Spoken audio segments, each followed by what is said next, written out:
He's a former felony state prosecutor in the 1st District of Florida. He started his own law practice in 2006.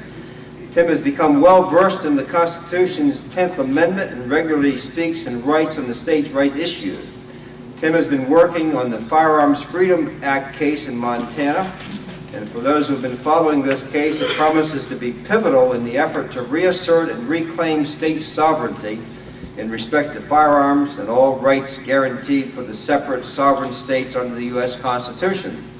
Tim is also the author of a soon-to-be-released book, Freedom for a Change. Tim shares his father Chuck's love for his country and undoubtedly has made his father proud. And we are proud to have him join us and speak today. If you read Chuck's columns, you'll notice that there have been a number of times lately where Tim has filled in, and so you have a flavor for the writing ability he has in addressing these issues as well. Let's welcome Tim Baldwin.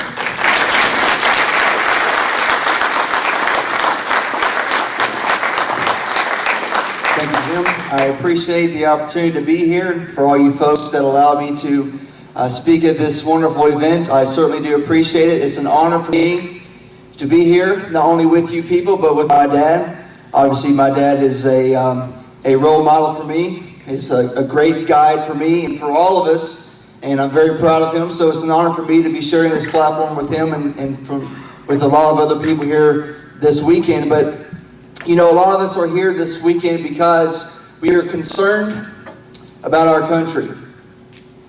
We are concerned to the point that we almost don't know what to do. It almost seems overwhelming to us, this system, this degradation that has developed over the past many years.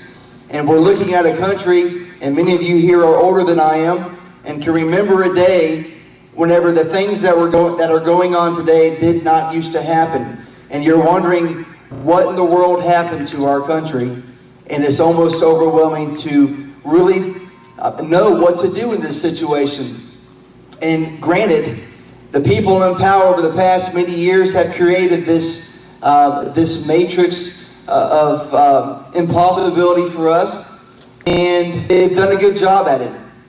They've done a good job at making things seem out of control, so that whenever they tell us the answer, we have to say, well, yeah, I guess that's right. I guess that's what we have to do. That's what they're telling us we have to do.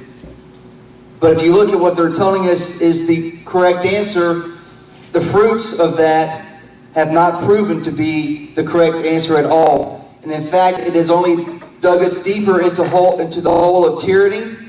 It has only dug us deeper into the oppressive circumstances that we find ourselves in today. And that is why we are here today, because we want to be part of the solution. So the question is for us here today, well, what is the solution? What do we do? And the Constitution Party, I believe, is a great part of that. Because if you go to the Constitution Party's statements, their declarations of statements, you will find that they recognize and observe the importance of the 10th Amendment of the Constitution. And I personally believe that the 10th Amendment of the Constitution is where the answer will lie for the future of freedom in this country. For those of you who may not be aware, the 10th Amendment is the amendment that was insisted upon by the colonies during 1787.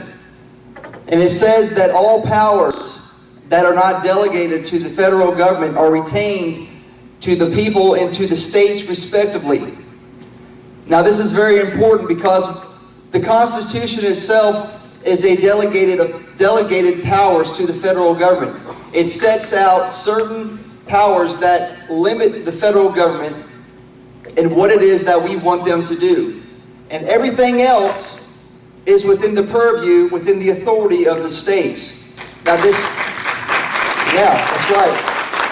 It's very, very important because what this did was it did not create a national government. Don't be deceived by the word nation. We hear America being called a nation. Well, really, legally and technically, it's not a nation. It is a federation. A federation.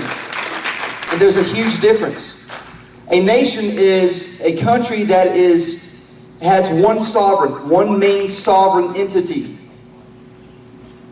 That would be, in this case, the federal government. But our founders and our ratifiers of the Constitution did not give us a nation. They gave us a federation. And the importance of it is this. If there is an activity or something that the state government had the power to regulate within its borders after the federal Constitution was ratified, then they retain that power over that matter. And it is within their sole purview, within their sole right to regulate that matter. And everything that was delegated to the federal government is within their power. So we have what we call in America co-equal powers.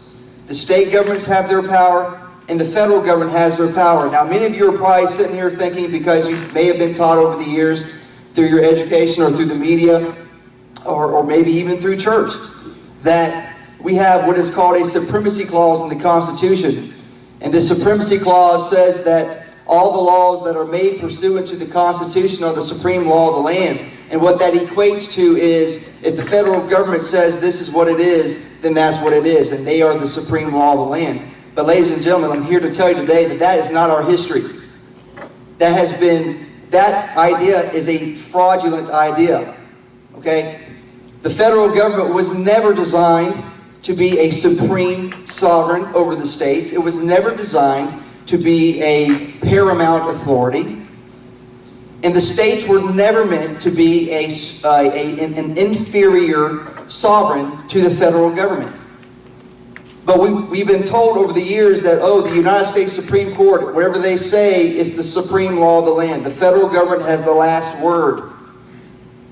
That, in essence, ladies and gentlemen, creates a one nation where the states are subjected to whatever the federal government says. And I'm not sure about you, but I think that is the problem. It's the problem because it has created a monopoly of power over the people of the states. Everybody here today represents the state that they're from, that they live in, that they work in. Well, we have been subjected to the monopolized, tyrannical power of the federal government for years now. And it has created most of the problems that we're seeing today because we have no way of getting out of it. We have no way of protecting our freedoms from this massive, what's perceived to be massive, huge power of the federal government. So we're sitting here scrambling around trying to say, well, who can we vote for? Who can we vote for? Most people that you hear talking about voting for Republicans for the president say, well, we have to vote for this person because this president can appoint a U.S. Supreme Court judge, and that judge may hear a case about such and such. And if that judge is in office, then maybe he can rule in the majority of the Supreme Court, which may help us reclaim freedom. Ladies and gentlemen, we don't live in a country where 9 people of the Supreme Court tell us what the supreme law of the land is. The supreme law of the land has already been decided in the Constitution. So we've been lied to.